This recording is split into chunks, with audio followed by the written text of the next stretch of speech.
Tatangag sapan, sequel pa lang nagigay continuation nagigay imong unang sermon ni Pastor. And ididamagan kay ni Pastor na niya ba ti topic na mabalik na maisip. Kaya suke ko na nakita ti clue, nakita ti hint. Kaya dito nga ti Paolo iti mensaheng ito tayo ti dating nagsapa. I am not ashamed to share the gospel of Jesus Christ. So, continuation, tigilin mo unang inag-adal tayo, inapastoral.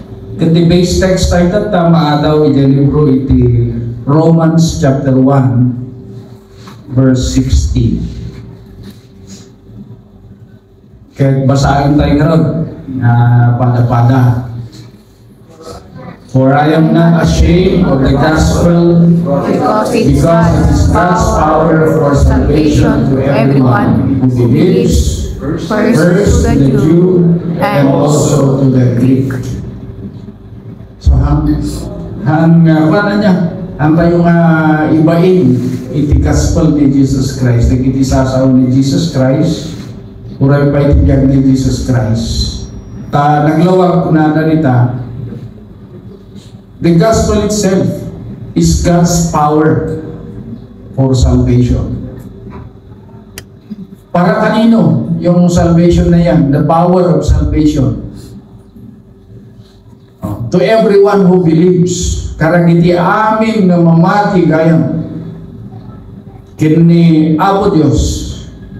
Iti mamati iti Ebanghelyo ni Kristo. There is power. And the power is salvation. And sino naging recipients dito ng power? Una na kadagijay Jew and also the Greek. Kaya makita tayong tumadamdama, nag-end ba kadagijay Jew and kadagijay Greek lang? Makita tayo of all nations. So, dawalag man kalabsan ng tumaklatay.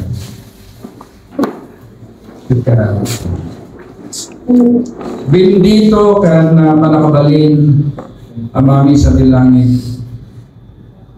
Kararag niyo Diyos nga benisyonan nagdisasong maiburay ti dating agsapan. Basta mo to Diyos nga benisyonan iti adipan mo maramat ti dating agsapan. Tilingad mo iso na ito Diyos, iti cross mo, tapos iti mensahe nga kaya mo maitukip ka iti pospuso mo iti datong nagsap, ang iti so kumain iti matungpan. Kasta mo ito Diyos, nga bendisyonan na iti puso iti tunggal maysa, nagdunggan iti datong nagsapan. Tasapay kumakat, maimula ka iti puso kan masibugan, tapos iti kasta kat dumaktod na kat. Katamin na ito dawatit ni tinaga niya po ni Jesus. Amen. Tugaw tayo po. So naglawag na di gayam sasaon ni Apo Diyos. Di sasaon ni Kristo. There is power in it. Power itself. Alam masinsinan nga power. Pero that calls for salvation. That's calling for eternity. Eternal life. So, I am not ashamed to share the gospel of Jesus Christ. If you are not ashamed, anya nga rin tiaramidan tayo. Umanayan ba na naamuan tayo nga there is power in the words of Christ? There is power in Christ. Umunayin ba ang kasilatan? At yung maruntiramidan tayo bilang believers and followers of Christ. At atital lumabanag nga kaya't kung na-share ito dating nagsapan. Kung umuna, reflect God's character. Noon na mga follower ng gaya ni Christ, ni Kristo, kasapulang nga ron ang reflect ka man, i-reflect mo ni Kristo itibiyag mo. I-reflect tayo ni Kristo kapag itibiyag tayo. In Matthew chapter 5 verses 14 to 16, basahin tayo. You are the light of the world. A city situated on a hill cannot be hidden. No one lights a lamp and puts it under a basket, but rather on a lampstand, and it gives light for all who are in the house. No sikat na amang nagsasaw ni Apo Dios, nagsasaw ni Kristo. Tayo rigan tayo kinasindihan na lampara. Nung nasindihan tayo gayang malampara, let your light shine. You are a light. Jesus calls His followers as the light of the world. Agsilaw tayo. Kendo nasindihan tayo, alam niya sindihan de lampara kung nananod dito eh. Verses na inaanal tayo sa kantumal na iduling. No, that's impossible. That's not practical. Nung sindihan de lampara kaya nang sawen, nasok na tiyag lawlaw. Kendo sindihan de lampara kaya nang sawen, de lampara agsilaw, tilaw aglaw, tilawlaw. Nung nasikat niya nasindihan, alawan nga aglamang ka. No sikat nila kaamo gaya mo sasaon ni Apo Dios, Ebanghelyo ni Kristo, alangan nga gilumang ta. Let your light shine. You reflect God's character. When we, no gayang punata yung we are the light of the world. Ang reflect tayo. Dadya di ko na ng at dati deeper meaning na gayong dadya. So di kong panaming kita tayo apok gayang dati doon mabanag.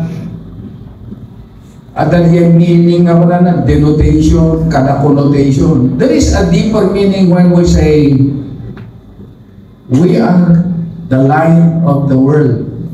As Christ, inturing na tayong a light of the world. Anyan kaya nang sawan, kagsilaw tayo. Let us glorify God. Kaya iyawis tayo kadagit itaduma. No, masidig kini Kristo. Amen. Masidig kini Apo Diyos. In what way? Nga maaramin tayo dito nga panagsilaw. We cannot assume, laing ni Pastor, tayo so di inadal na nga ron, niya. Dahil ito'y administro, agli. Baga, nga maadati other ways nga mabalin tayo magayang maramidan. Individual differences. Kada may isa na tao, diferensya. At dati talento ngayon niya po Diyos kada tayo.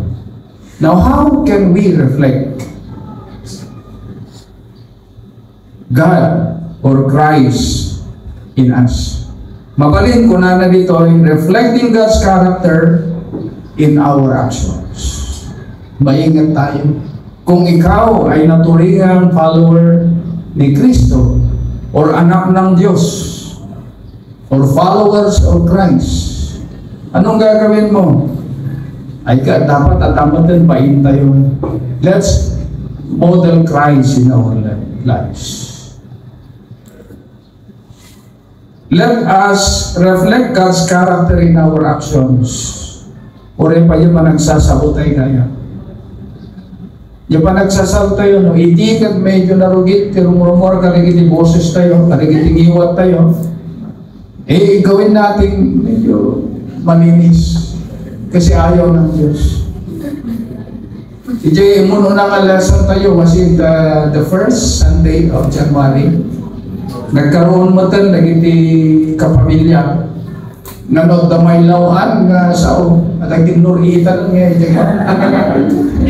at ginuritan na dati chart nga ikaw kabil na dyan no da may lawan nga agulbod da may lawan nga adi bakati datas makapasakit panday kurin di para sirin ko di ako magasin. Well, that's good. That's part.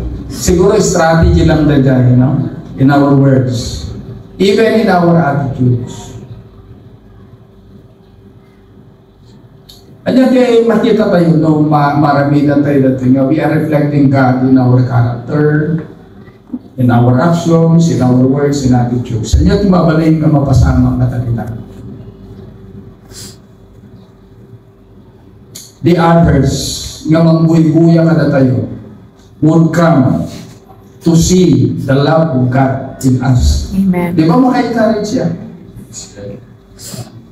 There was one time, this is not bragging, no?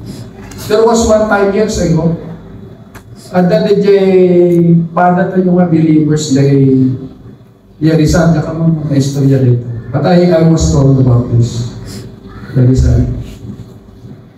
Well, years ago, kaya ko na napay pagsimsilbaan, hindi ko. Hindi sa rin nagatutisi ko na diyaman sa nga teacher, nasa master teacher. Dinamag na ganyang, hindi pastor kong galang. Hindi church me. Ay, isumo lang gayam kasi di pa nagsasama na pastor. So, siguro, kasi lang mabainak mo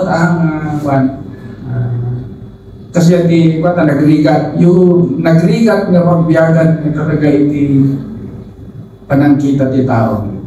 But on the other side of the coin, lagnagi pagtirabi, okay man siguro. At least in a little way, adaman ti makita da. Kasi. Now another one here, dito ibinasa tayo tatay, kan oray pa dito yun, no? In Matthew chapter 5 verses 14 to 15 ko na you are the light of the world. A town built on hill cannot be hidden. Neither do people light a lamp and put it under a bowl. Instead, they put it on its stand and gives light to everyone. Kuna na dito as Christians, we are meant to stand out in a world often marked by darkness. We have to stand. Ito hindi na namulaan ng tisasaro ni Apo Diyos. So we have to stand as if we are the light. Another one, share the gospel through actions. Is it necessary to share the gospel through our actions? Naurehan tayo mga sao. Necessary pa rin dito. Pakuna na, actions speak, ba? The common language, as action speaks louder than words. We must have to live with kindness. We must have to live with integrity. Masapon na kadayo-dayo naman yung nagkita ti tao. We must live with compassion. We must live with humility. Dapat humble pa rin tayo. Nasasaktan ka man, ginagawan ka man ng masama, you're still humble. Tako na ni Kristo, hindi man lang sa di cross, pakawanan mi na Diyos na dapat i-araran niya. That is how humble Christ was. Antay katang kaya nga rin niya, di Jemad. Antay makaya nga file lang sa di cross, but at least we have to remember nga kasjay iti kalalim na dajay humility ni Christ. Lagi pong lang nga gapo iti basol tayo kinabailan ni Kristo nga ibaba di katao na pailan sa iso na di cross gapo lang ni pasit nga baba nga hatay pagkikinawatan tutupan tayo. Let's be humble also. Let's see the grace of God. No kasano nga inayat na tayo, kasano nga nagpakahambol sila just to save us. Okay? Be humble. Action tayo ba necessary? Does action matters? Amen. Well, kanayon nga baga tayo na i-share tayo yung gospel verbally, very important. Pero, dapat kung kuna tayo nga iti panagbiag tayo through our actions, give credibility to our message.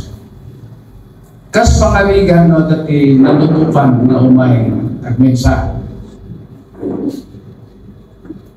And napintas na giti pagbagat na kayo. And you will soon realize tama nga nagmensahe di Sunday nga damot ito yung gininom niya kanto.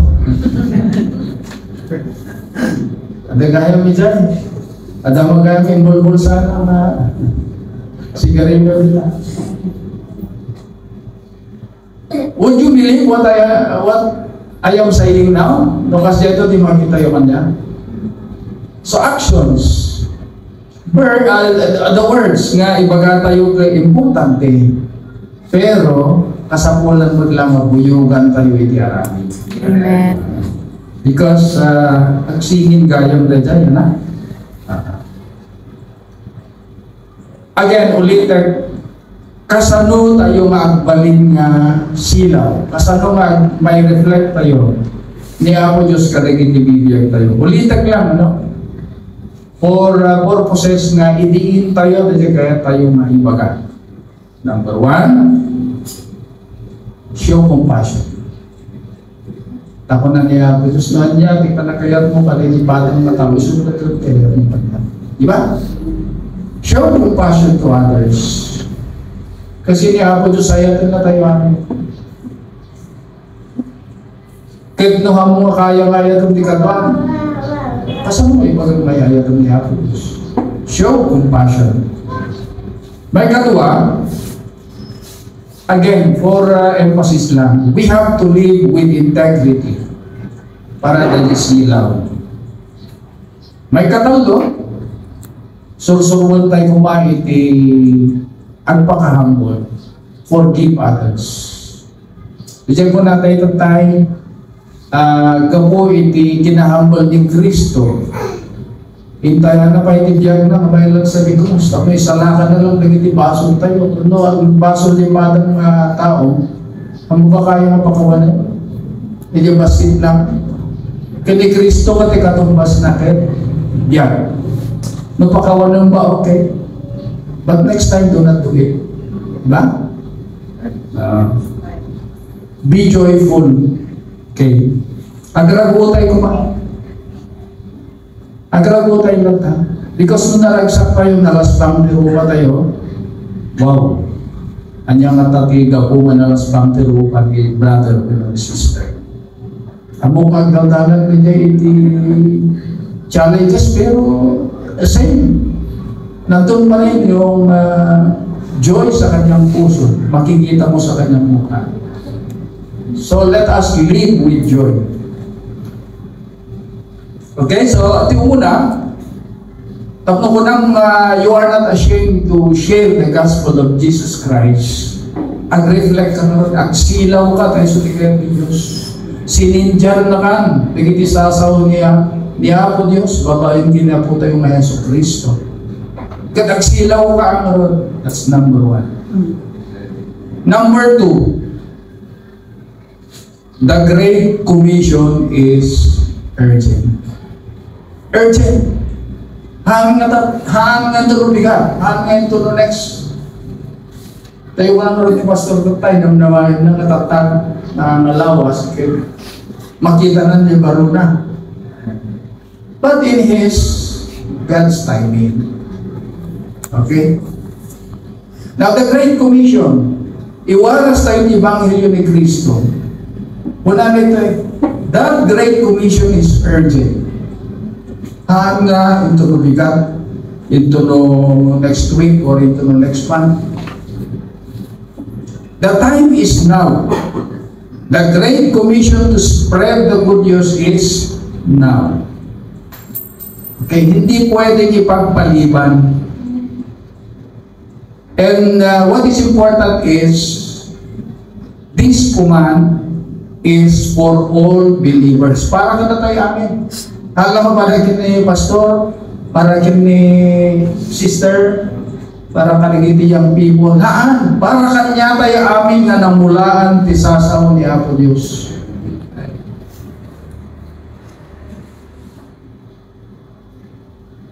is urgent. Why is it urgent? Abay nga tatan, hantay nga ipagpaliban. It is because that this is the central plan of God for humanity. And spreading the good news reflects the heart of God for the salvation of all people. Malay natin, maramdaman, kinuha na ni Lord ang buhay natin, buhay ng kasama na hindi man lang nakakarinig ng salita ng Diyos. So the time is now. The time is now. When I say the Great Commission is urgent, makita tayo dito in Matthew chapter 28, 19 to 20. Basahin tayo. Matthew 28, 19 to 20. Go therefore and make disciples of all nations, baptizing them in the name of the Father, and of the Son, and of the Holy Spirit, teaching them to observe everything I have commanded you, and remember, I am with you always to the end of the age. Wow! Very great niya. At ang tinakita na dito, di mas basahin natin ni Rabi. So, idinamulaan tayo. The Great Commission is make disciple of all nations. This time, all nations kunana.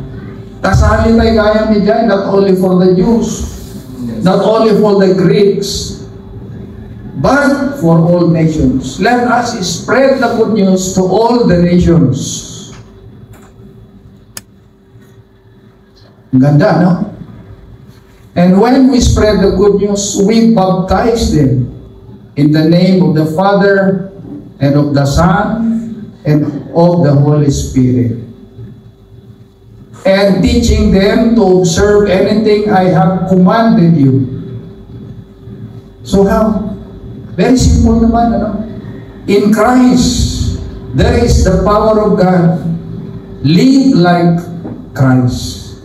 Live Christ-like life. Ganon. Nakita tayo nung kasano tagbiag kiniya po Diyos. How? It is simple. Just live the life of Christ. Live a Christ-like life. Wala nang iba. The only model that we have to exemplify is the life of Christ. Because there is power in Christ. Punan na kinasantuan na kasuratan. And there is also one thing nakita mo lang ito yung versikulo. God commanded us to spread the good news, to make disciples of all nations. And what is very important there is, the last part na, I am with you always. Amen. To the end of the ages. Nandun siya. Hanlang nga, gibahon nga, o yung kagumatang ti, ba? Suka. Pero kuyugan ka. Nagibahon tayo, kuyugan tayo ba? Pasali kang ti kwarta, Napanay. napanay. O malay mo, no, ijay ko na ito black. But we are very happy nga baunan na tayo ni Kristo. Baunan na tayo na ako Diyos nga iwaragawag na giti na sa tuwan nga sasabaw. But there is one very important thing that we should not forget. Handa tayo baybayan niya ako Diyos. Bayabayan na tayo niya ako Diyos. Amen. At adagan niya abay tayo niya ako Diyos.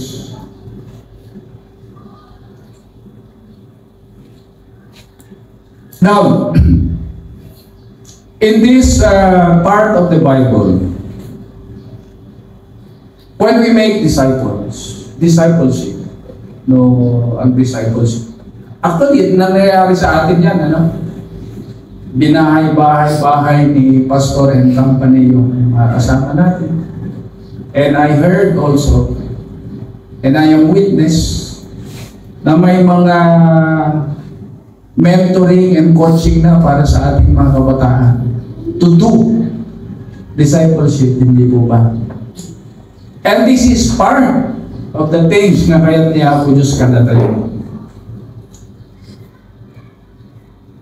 Make discipleship.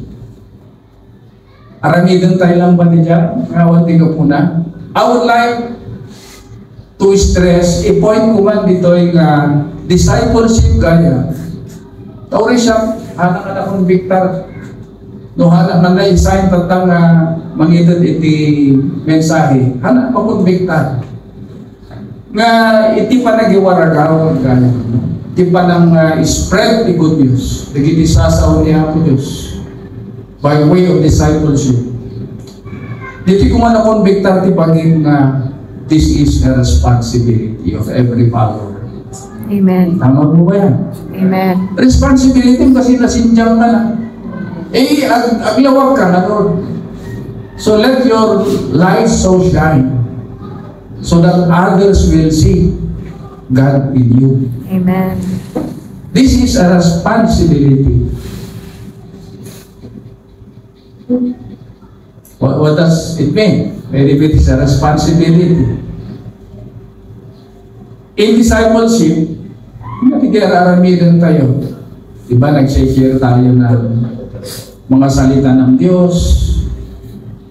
We talk about salvation, kung paano ang tamang pag-accept, like we have to be born again. Well, in discipleship, no mapanpansin tayo, gaya, this means helping others to grow in faith. Malagit ko man yung the parable of the sower. Namulaan namin, pero hindi lahat ay pare-parehas ang pagtubo. So namulaan namin, so maaaring nakarinig sila ng mga salita ng Diyos. Maaaring nalaman nila na the only way to the Father is Christ, Jesus Christ. Pero kailangan pa rin yung nourishment. Let us try to help them grow in faith. Amen. This is discipleship pala. No? And we teach them also God's Word. That's discipleship. We teach them God's words. And we teach them to live obediently to Christ. Are we obedient in Christ? Okay, kaya tayo, tanda tayo amin tatanya nga agsapa, nagsiatan, nagsasabat tayo. Uray,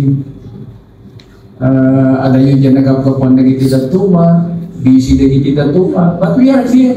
Amen. Because we want to grow. We want to grow in Christ. And we want to be obedient with Christ. And we want to strengthen one another in Christ. In Jesus Christ. This is discipleship na rin. Okay? Siguro itong assignment ko na ito, pwede na rin discipleship. Kasi I am sharing you the things that I have learned. Amen. Last night. Dinimawag ni Pastor Kanya. Ay, dinag-chat ni Pastor Kanya. Siguro matalaga ni Pastor. Baka nalipata. I was there inside our room.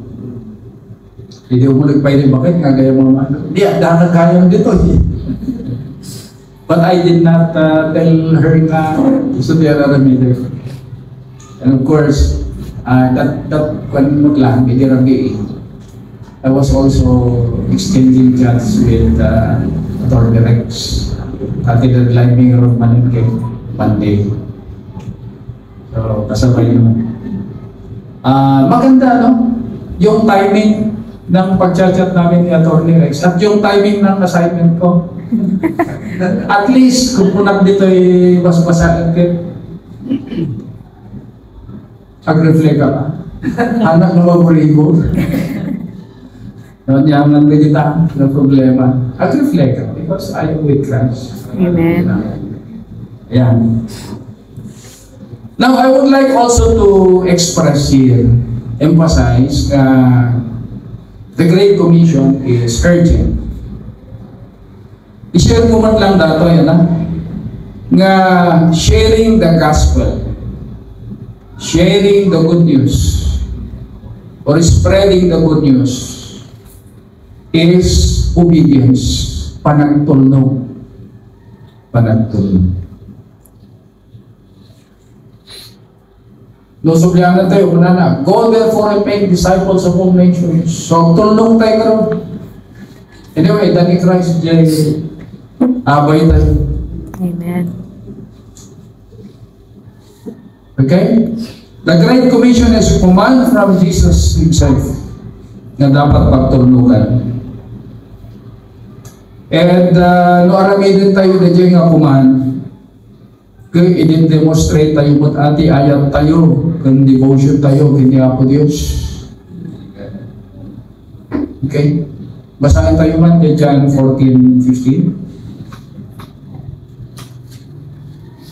If you love me, you will keep my commandments. And this is the command. Go out and make disciples of all nations. That is a command that we have to obey. We make disciples. We do discipleship. And kasanwa ako na tayo mo kaya ito na ito na Apo Diyos. Ako beta kina Apo Diyos mo dahil iban lang ako na if you love me, you will give my commandment. Nagtulog tayo na tayo commandment. Well, these are things na may share tatangag sa patapno makumbintar tayo commandment. Sharing the good news is a responsibility. Before I will leave that to my kadwa, no? The Great Commission is urgent. Now, spreading the good news is now. Spreading the gospel of Christ is now. I would like to make emphasis. And idat ko lang, ano? Kasano nga ma-fulfill tayo dito? And I would like to summarize. Number one. Kaya marami dito. Reflect tayo lang, no?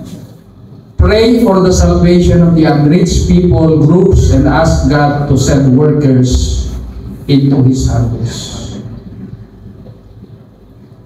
Pray for salvation for the unreached people. Kita kaya hapay nga namatingin ni Apo Diyos. Pray for them. That they will come to know also the truth. Another one of fulfilling the Great Commission is we share our personal testimony. We share. Tikinaimbag ni Apo Diyos karigi ni Biblia. May katalo. May suti aramigan tayo maramdaman. Support our mission. Financially or otherwise, we support this mission to be spreading the good news. Part of our pledge is also to widen our parameters di panagserbi tayo ni Apo Diyos. Amen. Another one is equip yourself. Nagpatingatan lang ba? Di mamanggoy tayo? So kimatan tayo ti libro, ti Bible. Nagilan tayo ba safe? Kaya wala na kaida. O kada tayo ba? Equip yourself. Tanong sa lusod. Ang sagot yan. Okay? Amen. At last but not the least is disciple others. When I say disciple others, you mentor them, you encourage them, Not only to encourage them, iguyin tayo, but help them to grow also. Bayabayan tayo. Magmula tayo, sipsipugan tayo. Tapos natigas tayo, tanda nga mga laylay. Yan, diba? Kasama lang ate, agasawa, ang nagpatinggay, di pa nagkasariwan, ustunan. Isa po mga naman, mahilig kami, nagregregalo, hindi makatunan, diba? The greetings, the way I speak to na. Para arakot lang tanan. Holding hands. Pero yung process kasi hindi, that's not our language na. Kakaya din dito, pagka gumawa tayo ng discipleship, iisip mo ka lang, hindi minulaan ko sa ulang tapnohan na walang may wawa. And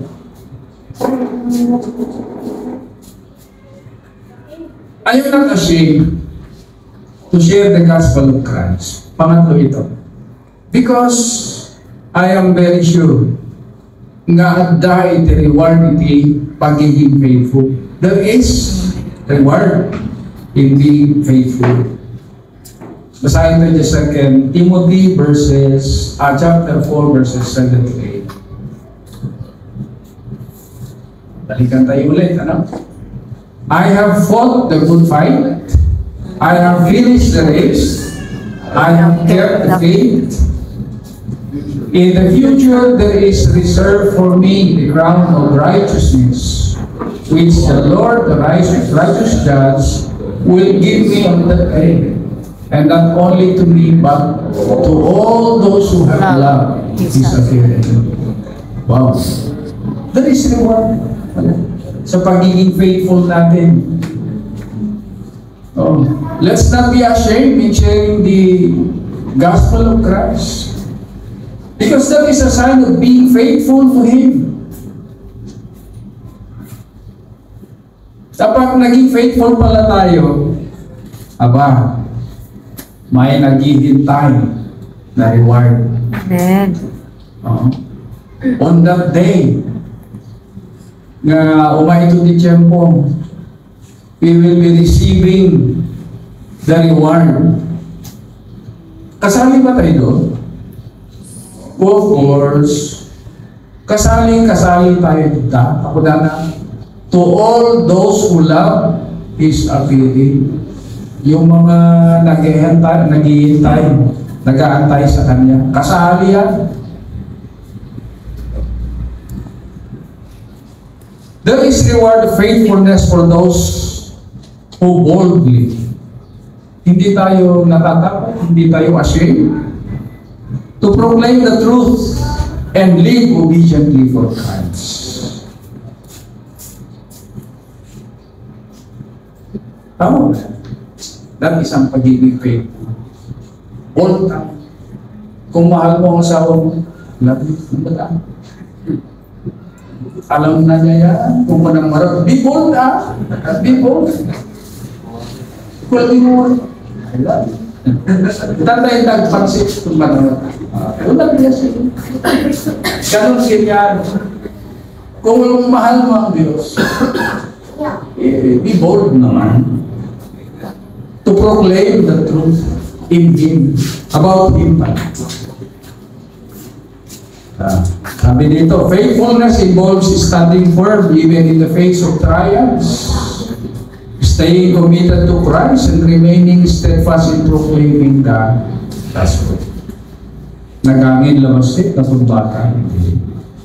Sabi ko nga kagabi, it was a timing. Andiyan ni Pastor Rab about my assignment. I was reading my assignment last night. Andiyan mo ni Pastor Rex. Problema. With Diyos. Pero okay lang yan. Trials. Part pa rin yan ng aking faith. Pagiging faithful kay Christ. Hindi ko na ba ipagpapatuloy yung aking ginagawa dahil may problema? Hindi.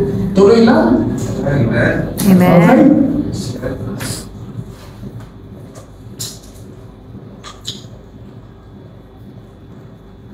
And dito sa binasa natin ito, ganda nito, no? In the future, there is reserved for me the crown of righteousness. Ano kaya itong righteousness niya? The crown of righteousness. Ano kaya ang ibig sabihin nito? Itong crown of righteousness pala signifies eternal life and perfect righteousness of Christ that believer will fully experience in eternity. Pag faithful pala tayo in Christ, we will soon receive the crown of righteousness. And hindi lang crown yan na ipuputong na gano'n. Ang crown pala na yan signifies eternity, eternal life. Nag-asama na. Crown of righteousness, eternity. Every act of sharing the gospel, no matter how small, contributes to the growth of God's kingdom. Huwag natin bibiglahin naman hanggang sa capability natin na kaya natin gawin. Small yan, big. Sige, basta importante, nagtao, di puso tayo. Okay? And ang pagiging faithful pala, kailangan ng encouragement pa rin. Because encouragement for believers endure the race. At pinatugkar tayo. Kung ikaw ay matatag ngayon at yung nakikita mo ay ang kasama mo ay medyo mahina, pinatugkar tayo. Okay? That's being faithful also. Okay, finally, in this item 3, be bold and honest. I would like to summarize na. Sabi ko kanina nga itong pangatlo, there is reward in faithfulness. And the reward is eternal life. Pag nanayon nga biya, konting sakripisyo lang sa atin dito, temporary lang tibiyag tayo dito. Kaya no, dajay, kung panangarod ni Pastor nga 70 years tayo nagyan dito, karigit yung tiyempo, I am now 59, about to retire. Manula na wabati, 11 years lang niya ako eh. So, ang pagiging faithful ko ng 11 years pa na natitira would call for eternal life. Apay nga sayang pa na. May 11 years lang din nabati ka niya ako. Agsulpo-sulpo nga pala. Ano na. Kaya ko mo makita ni Kristo. Kaya ko makita ni Apo Diyos. Kaya usarili ko na, magiging faithful ko na dyan na magbating 11 years. Therefore, knowing that there is reward in being faithful, yung marutirabi din tayo, masapol na bold and not ashamed to share the gospel of Christ. And our focus now should be on eternal reward. Promise data niya. Promise data. I-focus tayo yung promise niya ako Diyos. Nga there is reward. Mag-focus na tayo. Huwag na tayong mahiya. Bold tayo. Ito na. Gagampanan ko bilang anak ng Diyos. Bilang follower ni Christ. Ito na ang gagawin ko. Mag-focus na ako kasi may reward akong gustong program eh. Mag-exercise na ako. Exercise in the sense na maging bukol na ako sa mga salita ng Diyos. Magiging madalas na rin ang aking pag-exercise sa discipleship. Okay? Maging bold na. Okay, so finally, let me just go back to the title. I am not ashamed to share the gospel of Jesus Christ. If I am not ashamed to share the gospel of Christ, ang mga aramidan tayo, reflect God's character. God's character. Not only in words, but also in actions. Pangalawa, we have to take note that spreading the good news, spreading the gospel is urgent. Not tomorrow, not next year, not next month, but the time is now. Kasi yun ang gusto ng Diyos, na kunin natin yung mga tao at magbalik bulog sa Kanya. At pangatlo, happy ako to share to not being ashamed to share the gospel of Christ because I know that there is reward in my being faithful. Amen. Ganun lang.